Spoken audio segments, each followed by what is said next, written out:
We're going to go ahead and get started with our first panel of the day. If you're here, you probably know why. We have here on stage John Hancock and Kinszilla Burke, our collectors extraordinaire, to talk about their collection, how they got started, and some great tips for collecting today and finding the best stuff on the show floor for the best price. All right, please give them a hand. Is it possible to move this? I can't. Oh, awesome. I just want to thank everybody for coming out to a great show. Let's give it a hand up for the organizer, the SRGE. Thank you. So how many people have heard me speak before at this show in the past? Okay, a couple hands. All right. Oh, jeez. And so today we're going to talk a little bit about collecting today, because the market and the environment's changed a lot over the years. And we're here to talk about helpful hints, a little bit about ourselves. And at the end, we're going to do a Q&A. We'll answer some questions. I'm going to repeat the question on the mic so that it's recorded. Anyways, again, if you don't know, my name is John Hancock. I go by the immortal John Hancock. On my own channel, on MetalJesusRocks channel, I've been collecting for about 25 years. I've amassed a crazy collection. I have 26 complete U.S. collections. The big ones are complete in box Nintendo 64, Vectrex, Sega Dreamcast. I'm missing about 60 boxes for my Nintendo Entertainment System collection. I just love video games. I love video games. I've been collecting a long time. When it wasn't popular, when it wasn't cool. And now it's popular and cool, it's harder. It's harder because everybody likes it. And so that's just kind of, I'm here to give some helpful hints to me, kind of what I'm passionate about. And there you go. So Kinszilla, tell us about you. I'm Kinszilla Burke. You may have seen me on MetalJesusRocks, or I also have my own channel, Kinszilla. And I've been collecting for about 15 years. I restarted, though, 8 years ago because my collection got stolen. So, restarted. Yeah. But I have no complete collections. I'm working on complete Sailor Moon and 64 right now. So, yeah, I'll give you some good tips on collecting. Yeah, that's right. I mean, it's totally changed over the years. I guess we'll start off by, I think sometimes out there, people think they have to collect a certain way. Mm-hmm. Like there's some like instruction manual saying you have to collect like this. You have to collect like that. Or there's so many awesome oddball collections out there. And I really am fascinated by those people that, just collect box art or, Oh, yeah, totally. Like, find a niche that it's something you love that nobody else does. Yeah. Yeah, and let's talk about that. So I came back from Canada, a great show up there, Vancouver Retro Gaming Expo. Oh, yeah. And the truth of it is there's a lot of Nintendo being sold up there because it's popular and expensive. And just know that if you want to go after something popular, it's gonna cost you. Because for every 10 people that collect Nintendo, there might be only one person that collects Atari or Sega. And I understand it. You have to like what you collect. But if you go after something popular, you're gonna pay for it. Yeah, definitely. And like everyone's doing Nintendo and Super Nintendo right now, and some of those prices are just like through the roof. Yeah. So either you have to be okay with spending like a ton of money on your collection, or kind of being okay with it kind of amounting really, really slowly when you can find those deals. I think the other thing to do is one thing, I know it, I have a crazy collection, but I'm very passionate about it. I have one hobby. I've really super focused. I don't have multiple hobbies. I have one. My wife would only tolerate one, trust me.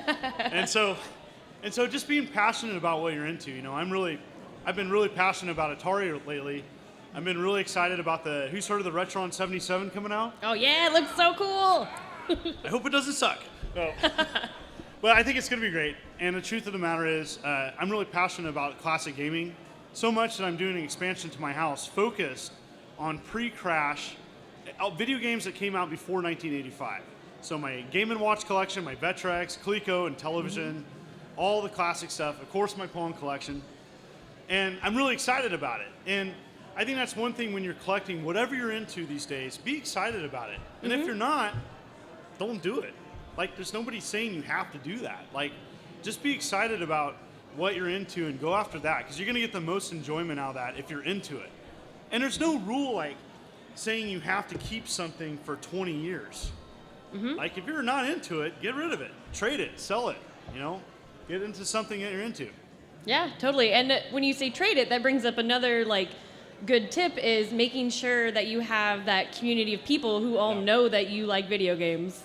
You can do trade nights with other people. And one thing that I've really noticed is just because someone's not into video games, it doesn't matter. Tell them you like video games.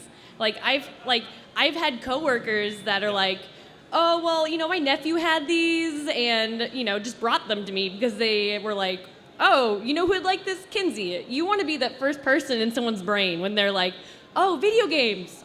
I know who would give those to. I got a new job this last year and it was pretty stressful, but I'm really thankful to be a second grade teacher again. I haven't taught second grade in 15 years. And so I brought a video game shirt and my one of my coworkers said, so I heard you're kind of into games. And she was kind of joking. And I go, yeah, I'm into stuff. And she's like, well, I have this like computer in my attic. And I'm like, okay. And she's like, yeah, it's it's in this box. It's a gray box. It's Vectrex or something like that. My eyes go boing. Okay. And she's like, and so it's in the attic and we don't know what to do with it. And so what do you think? And I'm like, well, what do you want to do with it? And she's like, well, we'd like to sell it. And we know it's worth a lot, but we know that you have a crazy collection, so we'll give you a deal on it. And so she brought me a box Vectrex with about a dozen games. Like, that stuff never happens. And it's tough. It's one of those things like you want to get a good deal on something, but you want to be honest because you're working with them and you want to be fair. And so the best thing I did was saying, look, it's worth this.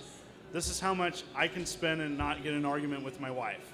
If you want to sell it for more, sell it on eBay. And she's like, oh no, that's way more than I thought it was worth. Here, we'll take that. We'll take that for it. Nice. And got it. Got a sweet collection. But I was honest.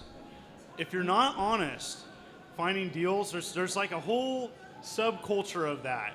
Don't be a jerk.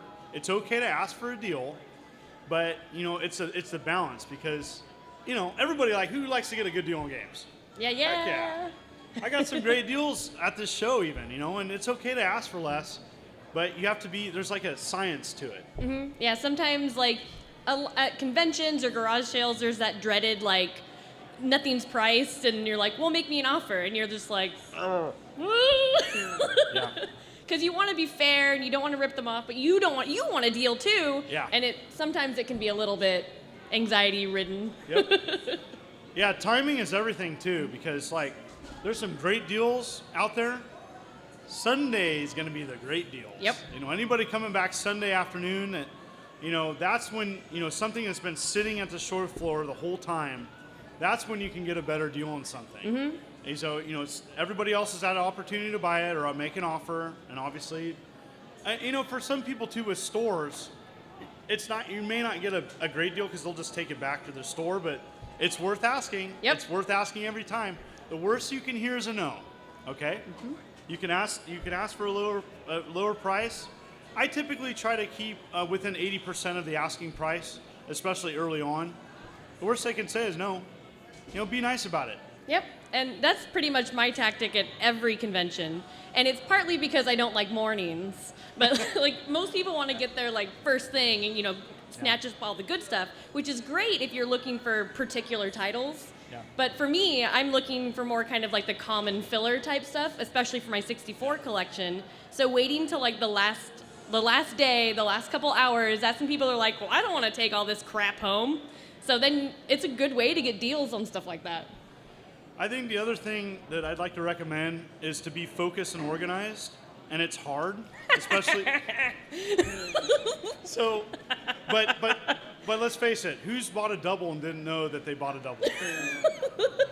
Okay? I'm the most disorganized collector. It's embarrassing, but funny, but not funny. It happens to me. We were just talking about this. It happens to me all the time. I'm like, ooh, I don't think I have this. Get home and I have 5 of them. And I'm like, why? Make a list, Kinsey. You will save money if you have a checklist. You also can give your list to a vendor. They can take a picture of your list. And then when they hunt around, they'll contact you if they find something off your list. Yep. I get asked all the time, where do you get your game list? Digipress has a DP Lite PDF file list of complete collections, N64, Super Nintendo, and they have a little checklist for box instruction, manual. Yeah. Box cart instructions, whatever, Yeah. You know what I mean. And there's also like a lot of apps too, Yep. and a lot of them have barcode scanners, so it takes a little bit of the dauntingness off of the initial process. Yeah. So it's But pretty nice. You can share that list with other people. This is what I'm missing.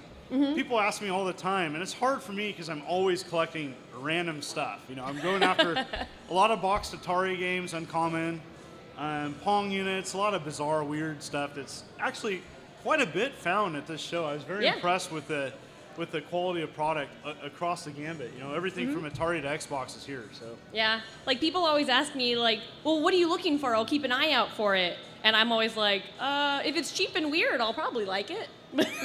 yeah, But I need to get more organized and get like a real list.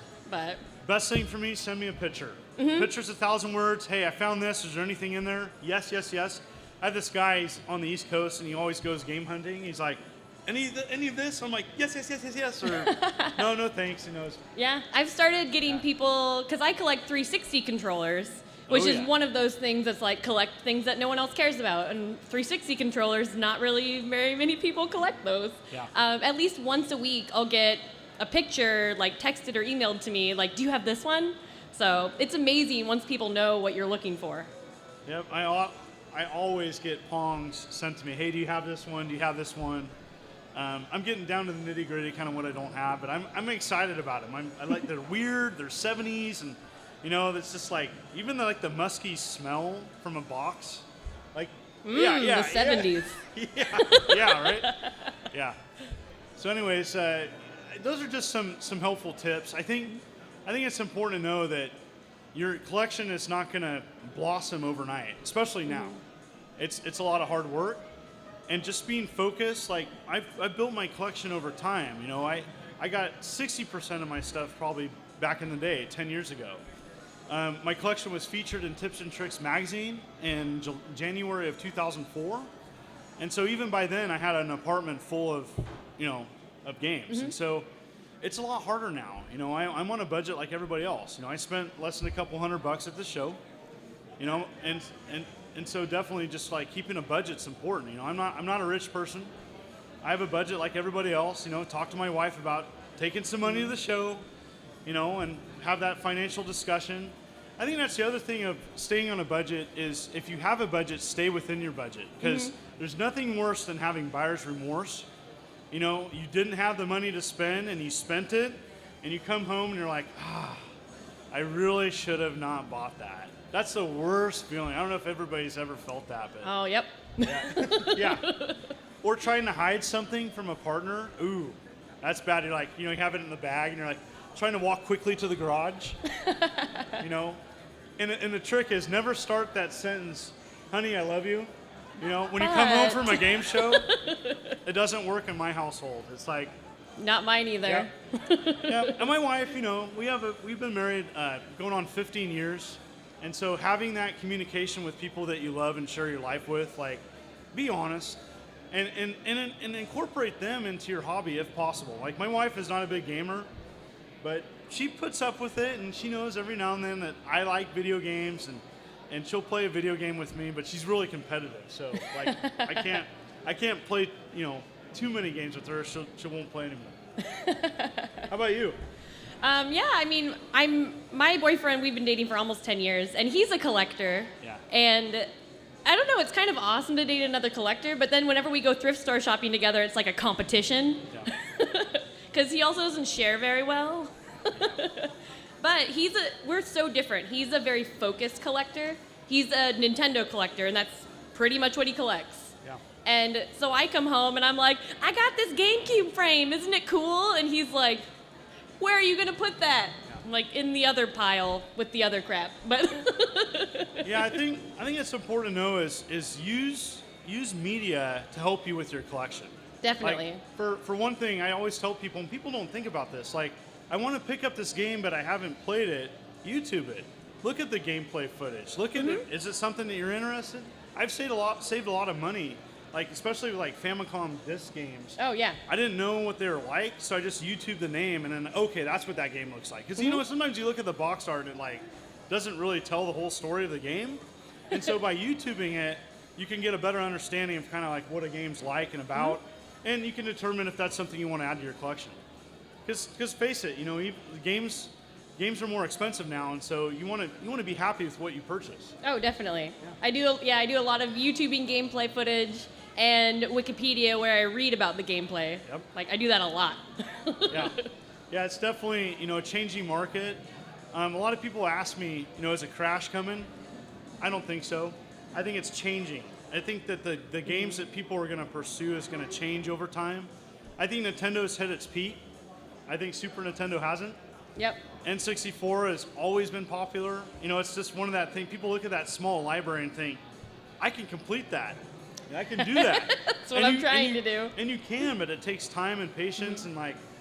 So I think that like disc-based stuff is going to become more popular. Whether it stays as popular as cartridge-based stuff, we'll see. I mean, does DLC affect popularity of collecting stuff on disc?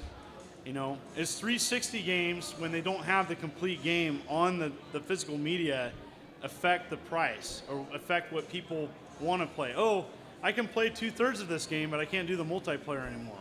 Oh, You know, yeah. 'cause the servers are down. Who knows? I don't think there's a crash coming. I think just game collecting is going to change. What I see a lot in the retro gaming community is a lot of people going with, like, playing it on original hardware that's been modified, on multi-carts with all the games.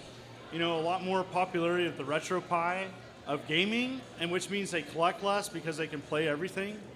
I mean, there's a lot of discussion out there about like where is collecting going. Who knows? But I think there always will be fans of it. And you know, totally. I think the big thing is as long as vendors can find product to sell, and as long as there's people willing to buy physical media, the retro gaming community and these shows will continue on. I have a lot of friends actually who have already, like, they're not collectors, but they're big gamers, and they've already gone all digital. Yeah. And I'm like kind of a stickler about it. Yeah. Like some games, they're like, "Did you play this game?" And I'm like, "Well, no, it hasn't come out in physical yet." Yeah. I'm like, "Eventually, I'll play it 5 years later." Like. Yeah, and I kind of compare it to like I think eventually, you know, I think it'll always be niche, but I kind of see myself. You know, those old men that enjoy trains, and they have their little hats. They have their little hats, and you know, they're at these little like. I don't know, these little places. They're really excited because a little kid comes up and he's like, toy train or something. I'm probably going to be one of those people. That's you know the best comparison. That's awesome. And I don't think that. I think at some point, you know, there'll be a cap where how many people can get in and appreciate physical media. But I want to be an ambassador. I want to be passionate about collecting physical media and video games and just enjoy it as I go along. I don't stress about what I don't have. I try to be thankful for what I have, and just enjoy it. You know, and I'm really excited about some of the stuff I found at the show. It's nothing crazy rare, but it's stuff that I was really into, and I didn't anticipate finding some stuff. So I've already picked up a ton of imports, Yeah. so that I can't read, but like I'm super weird about if I have a favorite game series, I want it in like every region. yeah. Why? I don't know, because it's awesome. That's why. But so I already picked up some of that. But this show I usually don't see a ton of imports, so it was awesome to see them. I found some original Atari Gatefold 9 boxes in pristine shape. Atari, when it first came out in '77, it had nine games with a gatefold box, and they had numbers on the boxes. And usually you find these boxes are trashed, they're creased, and I found some in really nice shape from a nice vendor here. They're a sweet couple, and you know, good price. And most people don't care, but like I'm going to be having that in my new game room. I'm really excited. So I'm still missing Basic Math. It's a pretty tough game to find for the original Atari Gatefold. It's expensive, but one of these days I'll get it. It's the one I'm missing. So, all right. So what we're gonna do is we're gonna do anything else you'd like to add? I think so. So we're gonna do a pretty extended Q&A session. I'm gonna repeat your questions, so you have to speak up. You may have to come up to the mic, and definitely we're gonna do a Q&A, and I'm happy to answer any additional questions that you have. You know, I'm happy to talk about our YouTube, our experiences with that. Anything goes, any questions that you have. Let's start with who's came from another state? Raise your hand. Other state. Nice. East Coast. Okay. Any East Coast? Midwest. What state? Ohio. Anybody as far? Is that the farthest away? Okay, we're gonna start with Ohio. Do you have a question?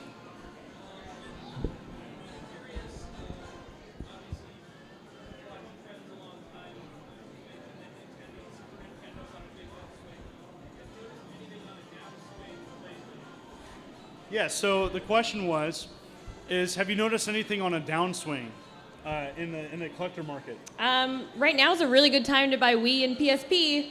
Yep. Yeah, so let's talk about the window of time. And so what we're going to do is I'll incorporate some things. There's a window of time to get everything, okay? Right now is not the time to get Super Nintendo. You missed that window. That window's closed. N64 closed. Wii is super cheap. Yeah. We have a mega collector in front of us who could attest to that. You know, Casey, let's give him a hand for his Wii collection. Crazy, right? Very smart collector, knows the window of time, right? There's a window of time. Wii stuff's super cheap. You can get it now because not everybody's going after it. Yep. Wii U might be there. Yep. Shortly. Wii U is definitely there. Wii U is going to be much harder to get because its sales weren't there. It only sold like 13 million. So it's going to be super hard to get. I also noticed that original Nintendo is starting to decline a little bit. Not on the Holy Grail stuff, but like your uncommon, common stuff. I wouldn't have been able to find a box Nintendo game for less than $5. And there was some at the show. Yeah. You know, because it's getting to that point where it's so old now, people are moving on. Did that answer your question? Okay. Game Boy Advance is pretty good too. You know, not for like the super expensive stuff, but that's another one. DS. DS is pretty good. Yeah. All right, next part of this. Where are you from? Colorado. I heard about you folks coming out here. Thank you so much. So do you have a question? Loose games? Yeah, I mean, I collect a lot of loose games. My 64 collection, I honestly only have like maybe 5 complete. And that's just not where my focus is, especially when they're cardboard boxes. Like, I know I'm very different from you in this case, but I just don't, I don't really collect them because I'm so afraid of them getting destroyed, getting smashed or something. Like, my apartment is so little, my storage situation is so not good that right now all I'm thinking is, if I do a complete 64, it's card only, and that's 100% okay with me. Disc only is annoying, but I'll still buy them. I think for me, it depends on how I start the collection. So let me talk about my Game Gear collection. I know me and Casey had this talk. I have all my Game Gear, my complete US set, in a box called Boxo Game Gear. And it's all loose because that's how I started collecting it. Loose is definitely the way to save money. You know, if you just want to have some stuff to play in your system, you're going to save a ton of money, a ton of space, a ton of stress. You know, because I have a buddy that collects nothing but loose cards. It looks gorgeous. It's nice and organized, and he doesn't stress about something falling on the ground. You know, it's not going to dent a corner or something. So, absolutely, that's the way to go. I mean, if you're fine with it, it takes up a lot less space, and you're going to save a lot of money. Yeah, and specifically with disc only, sometimes that's a really good way to get a good deal. Yeah. Because at a lot of like retail stores, disc only makes it immediately more difficult to sell. Yeah. And so a lot of times, a lot of those are priced down pretty good. Yeah. And even at like Goodwill, sometimes they just have like, or any thrift store, just have like the CD binders. And sometimes those, they just have like a blanket price on them. Not always, because sometimes. But yeah, disc only, like that's a cheap way to go. Yeah, totally approve. It's Hancock collecting there. I have a lot of stuff that's loose only. I like to display the boxes because I think they're pretty. Yeah, I do too. But I have a lot of loose stuff in my collection, and I'm missing, it's hard for me, like, for example, my Nintendo collection. I wish it was just loose carts, but I'm 60 boxes away from a set, and those loose carts stare at me every day. They're like, ooh, I want to get an upgrade to my Ice Climber box that's got the top torn off. But, I got my original cart for $10, and now that's not $10 anymore. So it's like, don't want to pay the money to upgrade just the cardboard box, and it's like, yeah. But anyways, all right. Other questions? We'll answer any questions, both of us. Yes.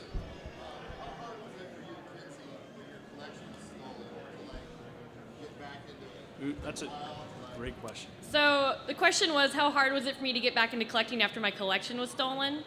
And it was so what they did, it was an inside job. Oh my but they gosh. took all the carts and the discs out of the boxes. So I just had a shelf of empty boxes. And so it took me forever to realize it. You know what I mean? Because then all of a sudden I started opening boxes. And pretty soon I'm opening boxes and crying. So it's really hard, especially because I'm not organized. So I do run into I have that. And then I go home and I don't, because that was in my old collection.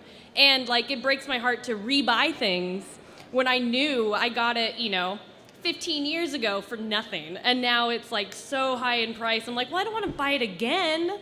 So to answer your question, it was hard then and it's hard now. Because it still reminds me. Even the other day, Jason, Metal Jesus asked to borrow a game. And I was like, yeah, I totally have that. And I went to my shelf and I didn't have it. And I was like, Yeah. It was really hard, and it still is. It's important to document everything, including serial numbers. Mm-hmm. And a lot of people don't want to do it because they don't want to take it out of the box. They don't want to damage it. But you're going to protect yourself. One thing about having a YouTube channel, everything's inventoried. I can show, on this day I documented this. And it's important. One thing is it's important to know that if you can get out there what you have, a lot of people don't want to show what they have. People be pretty stupid to steal from me. Because I know, essentially every game store on the West Coast. I mean, it would, and I have Joe Witter as a friend, so that helps. Yeah. And I know that he's the ambassador against not being a douchebag. So anyways, it's helpful to be friends with people that got your back, and it's the bottom line is, protect yourself, but definitely, if you network and stuff, it's more or less gonna protect your collection. Yeah, definitely. Other questions? All right. Can you speak up? Oh, boy. Ooh. Best garage. What is the best garage scores you have found? You want to start? Well, I don't know if it's the best, but it's most recent, because I kind of stopped garage selling for a little while, partially because mornings. But I actually went out a couple weeks ago, West Seattle has their big West Seattle garage sale, and one of the first stops we went to, nothing was priced, but then at first we didn't really see anything. It was all these knockoff purses, and I'm like, nah. But there's this box, and we started going through it, and I found every Game Boy Pokemon, basically. A 3DS, 2 SPs, a regular DS, it was just tons of crap in there. And I was like, well, how much for all of this? And she was like, make me an offer. Then that came up, and I'm like, oh, God. And I offered her $45, which I knew was really low. So I was like, ugh. And then she was like, oh, yeah, that's great. She was expecting me to say $5. And then I was like, I could have said $5. But it's not nothing crazy rare or anything, but it's just when you find all that in one place, of a place that doesn't advertise they have video games, they don't care about video games, always ask. So I seriously feel like the luckiest person in the world with the crazy stuff I found. And it's not just one thing, it's across the gambit of my collecting.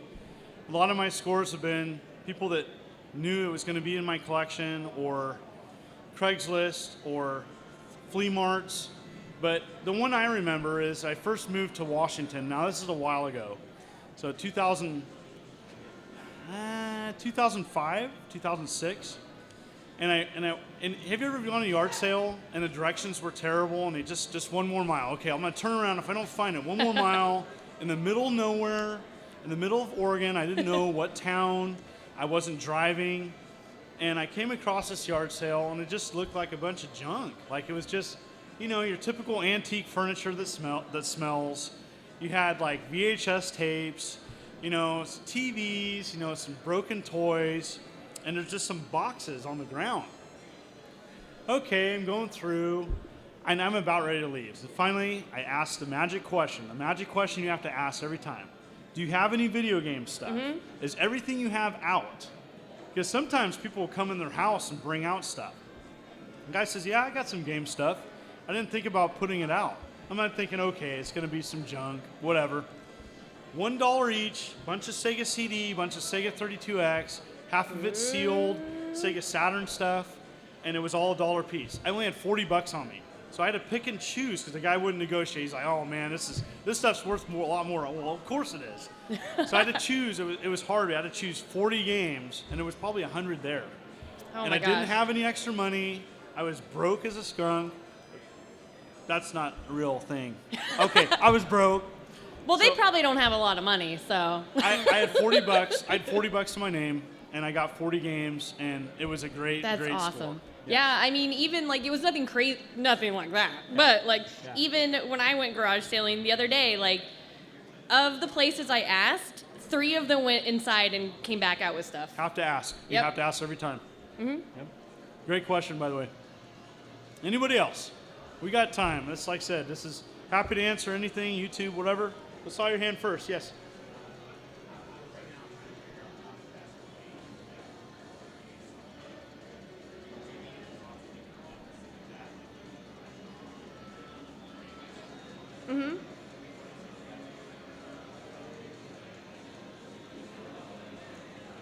Great question. And that was what's our preferred method to play like older systems Good question. in like a modern way?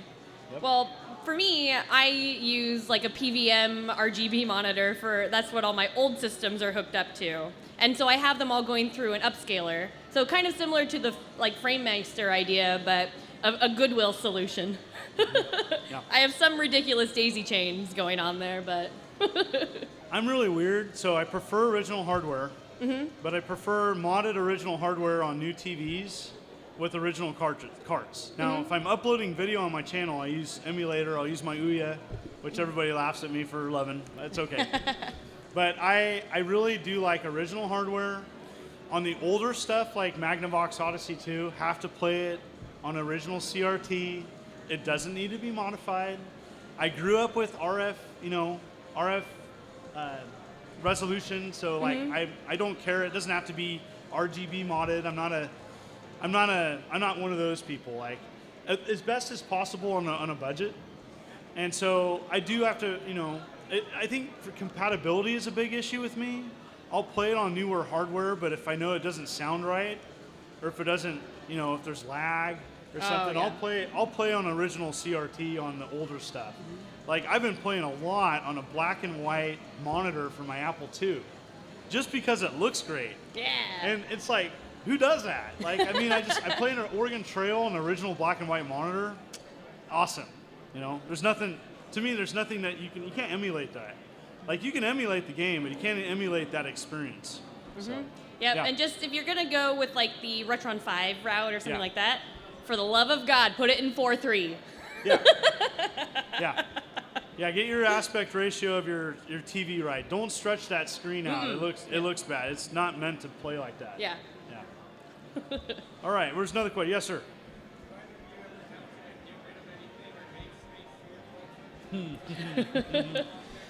Yep. The question was, do we ever get rid of anything to make space? And the answer is yes. Yeah. That's why I have a booth over there. And I'm basically just like selling my doubles that I've all bought accidentally. But yeah, and space is a really big issue for me. I have like, a 600 square foot apartment that has thousands of games in it. That's awesome. So I've utilized every corner. I'm constantly upgrading, and I don't keep doubles. And all of my doubles go to a local game store, Classics and Oddities. Corey's helped me tremendously, a very giving person. Helped me with the video game charity event that I do every year. He's also helped me with my collection. He's a great guy. And I'm constantly upgrading, but once I'm doing my new expansion in my house, then I'm going to renovate my garage and make that look more presentable. And I'm going to go through it. Do I really need 7 boxed Atari systems? Probably not. And just looking at how much do I really need, and can this find a better home? There's probably someone out there that wants an Atari. Make a trade with them, do a side deal or something. But Yep. like, really just kind of asking myself, I don't need multiple copies of something. I like to have a backup system, but I don't need 3 or 4. Yep. You know? Trades are the way to go. Yeah, trading, give that to someone that would appreciate it more. Yeah, and like selling all your doubles and stuff like that, it just feeds the habit. With that money, you can go buy more games. That's right. Yeah. Yeah, definitely. Yes, sir.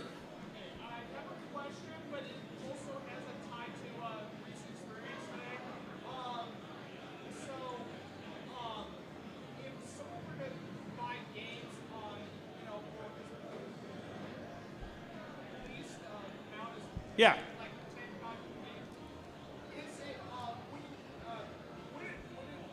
It's okay.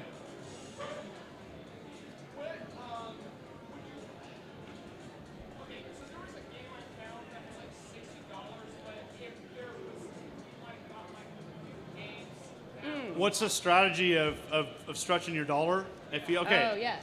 That's a great question. All right. Yeah. So here's the strategy with that. If you're going to go to someone's table and you're going to grab the best game on their table early in the show and ask for more than 25% off, you're probably going to get a no. It's okay to ask, but if they don't do it, and they might say, wait till the end of the show. If it's still there, I'll give you a deal. Another way to save is if you buy more than one item. Like I did this. I went to a mom and pop place. I grabbed stuff that probably most people aren't going to care about. And I said, and I didn't say I'll give you this. I put the games on the table. What's the best deal you can do for these games? Yeah, people are more likely to give you a deal if you're not buying just one thing. And, you know? And if you're not choosing the discount, talk to them. And so, hey, this game's, and the guy said, oh, these 4 Atari games are $57. I'm willing to take $10 off. And, you could tell that was a deal. That was nice of them. And it came, they threw in the protectors around the Atari games. Done. Deal. So that was great. I saved some money, and they negotiated the discount, and it was win-win. Yep.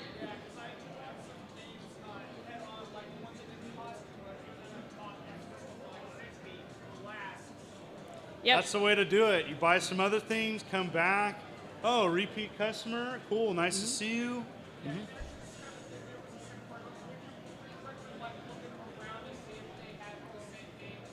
Absolutely. Shop around. Look for the best deals. Especially the Nintendo stuff. There's multiple vendors here with Nintendos. Shop for the best deal.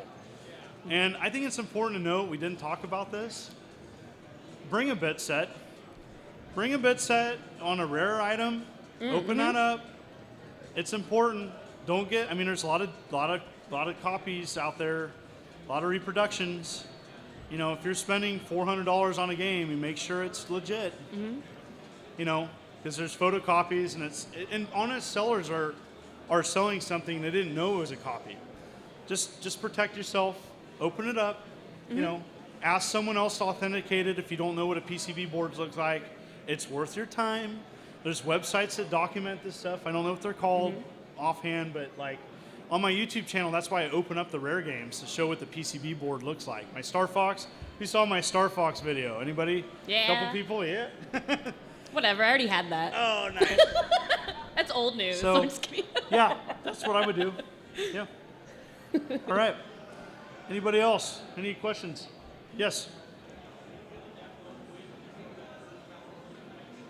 Oh, was I scared? Was I what? Moment I saw it, it was real. Moment I saw it in the video, it was real. My good friend Chris Trimu is actually the one to confirm it was legit first. And there's a lot of people out there, when you do a YouTube channel, you get a lot of people that they'll downplay it. Those are the same people that are interested in buying it when it comes up for sale. So it's legit. It's a legit prototype. There's many Nintendo prototypes that have that Zelda front cut out. It's been confirmed. It's 100% legit. There's no question about it. And so there's other prototypes out there of Earthbound. Here's the thing, though. The last one I think that was publicly for sale was 2009. It was on eBay. They took it off. And then there was a side deal. When this guy puts this on eBay, which he's gonna at the end of the year, it's gonna at least generate some interest. Oh, definitely.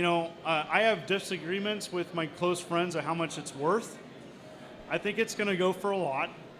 I have no dog in the fight. I'm not interested in it. I don't typically collect prototypes just because they're out of my budget. I think it's going to be expensive because how many go for sale? And that's from Nintendo, unreleased. I mean, people say, yeah, but the ROM's been dumped. Yeah, but not the physical prototype. Like, how cool is that? Like, that's where the physical media is worth everything. Like, it's the same game, but the original save from Nintendo, someone that play tested this from Nintendo America is on there. It's got, I mean, there's some cool stuff about that card. And I'm happy for the gentleman. He's an honest guy. He's just a small reseller that's a comedian. And he wants to take the money and move to Los Angeles. You know, good for him. I hope he gets a great amount for it. You know, he's a legitimate guy, and he's willing to drive to Portland and have it on my channel. Thumbs up. Yeah. That answer your question? Okay. Oh, gotcha. Any what? I can't hear you. Can you please? Sorry. Oh, current gen. Sorry. Yeah. Yeah. I don't know if I'd call it collecting yet, but I've been trying to, I'm doing the limited run games, of course, on PS4. Yeah. And I've been trying to buy, PS4 has been doing a great job, well, not them, other publishers, of bringing indie games to physical copies. So there's like Sedesco and Red Star Games, like there's a whole bunch of publishers doing that on the PS4, and that is really exciting to me. So and a lot of them are only like, you know, either like $20 or $30 each when they come out. And so I've been snatching up a lot of those. Yeah. Yeah, I definitely really been appreciating collecting PS4, kind of the indie stuff. I got Medea Castilla. Hopefully I'm saying that right. Apologize if I'm not. Physical media, it's pretty limited edition of that. Mm-hmm. Definitely not everything. It's definitely more selected, but really liking some of that small run limited stuff. Mm-hmm. The limited run games, I'm not per se a fan of getting all those because they're getting like impossible to get now. Yeah. But I like some of it, and so I'm being selective and I'm collecting some of that. 3DS, I know it's not totally new, but I like collecting for that. I just signed up for the Metroid Return of Samus. Yeah.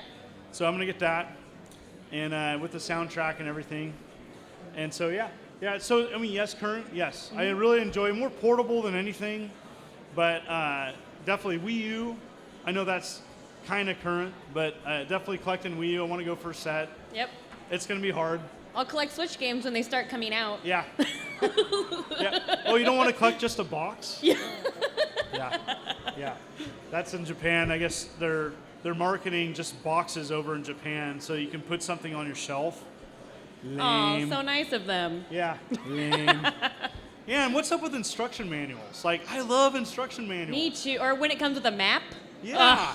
That's the Yeah, best. give me the goodies. Give me the extra stuff. And like, you know, when you open up a huge Nintendo Switch box and it's like, wah, wah. You know, it's like just nothing, like missing that. Yeah, because then a lot of the boxes, you know, they're designed to have a spot for the instruction manual. Yeah. And then I just feel like it's missing. Yeah. Makes me sad. Really frustrates me. These are great questions. Keep it up. And yes, sir. Yep, absolutely. I'll start there. Any tips on starting a YouTube channel about collecting? I think the first thing is practice before you get in front of a mic. Do that in front of a mirror. Talk on a car. Definitely, like that's how I do it. I talk on the way to work and practice my videos before I do them. In my head, I write down notes. If I'm looking down in my video, that's my notes. It's okay to be mistakes. Don't try to be perfect. Yeah. Okay? And do something different than everything else. Research what you're gonna upload, because if someone else has done it time and time again, unless you like watching yourself, there's no reason to really do the 50th video, something that's been covered extensively. Try to do something different. For me, showing the physical media, there's so many videos of just showing the ROM because people don't have the physical media. I want to show the physical media, the instruction booklets. Like, I really love showing that. Being passionate about it, don't do something like ask yourself, are you smiling during doing your video? Are you really enjoying this? And that's the thing that like a lot of people that are doing YouTube videos are not smiling. It's very flat. It's boring. Mm-hmm. Nobody wants to watch that. And that's the harsh truth. I'm being harsh here, but and I think you understand that like you're not going to get any revenue for a while. You have to network, and you have to network the right way. Because I have a lot of people that try to put their link on my channel. I delete that. Like I try to network with people and and be gracious about it. It's hard too because it's much harder to start a YouTube channel now. Like I did terrible videos years ago that have more views than some of my newer videos that are better videos. It's because there were less videos 5 years ago. Mm-hmm. It's much harder to kind of break through. Just be genuine, be passionate about what you want to show, be consistent. You definitely have to, if you're gonna do videos, you have to be on a consistent basis. Build a fan base, promote it. Does that help? All right. Yeah, and I think my biggest advice is to just do it. Like my first couple of videos were shot with my iPhone, and that's totally fine. Yeah. And like you don't have to have like all the best lights in the beginning, the best camera. Like you can, if you start enjoying what you're doing, you can get the equipment later to improve it. But first, just go for it. Like it's fun. If you're talking about something that you love, like my videos, also very different from John. I've written like 2 outlines ever, and then I forgot about it and didn't follow it. Because I just start if I'm talking about something that I love, I'll just talk forever, and I just love it so much. So like when people can see that passion in you, it's okay to not start with the best equipment. So just go for it. It's fun, and you'll find out if you like it or not, and if you want to invest more time and energy into it. Don't worry about showing mistakes. We live in a society, we don't want to show anybody mistakes or anything imperfect. It's our society now. Show that. It's more genuine. I've left mistakes in my video. Just I want to show people. I want to have a conversation with people. Me too. 10 minutes? Yeah, so we'll do some more questions, and then what we'll do a picture at the end. Yeah. Do a big picture. Yeah, we'll do a group picture. This will be posted on Facebook, so anybody that doesn't want to be part of that, I'll put it on my Immortal John Hancock Facebook page. And so anyways, we'll do some more questions, and then we'll do a group picture, if that's okay. So other questions? We got some time. What? Oh boy. Oh boy. Wow. I gotta say Super Nintendo, and I was really frustrated. So sometimes my room eats games. It gets hungry every now and then, and it snacks on games. And I have all my Super Nintendo games in double back. So I have a gray shelf of all my loose carts that's double back. Well, one had fallen behind, and I was really mad. So every now and then I get obsessed and have to, I'm looking for a game. And it just goes to show you. Someone comes over, I talk about having a Super Nintendo collection, and then they say, yeah, but do you have Final Fantasy 3? Well, of course I have Final Fantasy 3. I go over to my box, I open up my box is empty. Ah! I remember that I took it to a local gaming club and I put it on my shelf. Look through the shelf, there's 700 plus games. So I'm going through with my little light on my iPhone, and I'm searching through, double-checked it. I double-checked it like 4 or 5 times, spent 2 hours, couldn't find it, felt defeated, like I must have lost it, I must have went somewhere. Local swap meet came up, I purchased the game, it wasn't cheap. 2 weeks later, found it behind the shelf. Ah! So, I still was able to trade off my double, but, Final Fantasy 3 is probably, it's not uber rare, but it's still, it's not a $5 game. So. Yeah. Yeah, I'm usually broke, so I don't always buy the expensive games to begin with. I try to find them at thrift stores or whatever. But I did just have a situation where I'm collecting all the Sailor Moon games, and there's not a lot of them that are really expensive, but I rebought the $50 one the other day. And I was even him and Han about it. I was like, do I have this? I don't think I have this. Yeah. Bought it, had it. Yeah. Yeah. I need a list. Yes. Yeah, Digipress Lite. You look up, Digital Press is a long-time forum. It's kind of a ghost town now, but still available. You can download all the major lists for U.S. systems on Excel sheets that have checklist boxes. It was actually a concept that I came up with and kind of worked with Joe saying, there it is! Yeah! It's right there! Woo! That's right. It's great for shows. It's faster than a phone. I know people may make fun of you, but you get out your little phone and going through your checklist, that's faster. I guarantee it. You just don't lose it because it'll get you mad, recreate it. Make a backup copy of it. But yeah, it's great. That's what I still use. I still have my, everybody calls it my nerd binder. I still have my nerd binder with me. So, yeah. Answer your question? Yeah. All right. Do you guys happen to play Japanese role-playing games? And if so, what is your #1 favorite Japanese role-playing game and why? That's a Kinsey question. That's a Kinsey question. Oh my gosh, I have a lot actually. But well, I'm a sucker for the Shin Megami Tensei series, and I'm a big collector of it as well. I bought some imports of that series today. And then of course, my heart will always be with Final Fantasy IX. It's my favorite game of all time. I have all the cutscenes recorded on VHS from my first playthrough.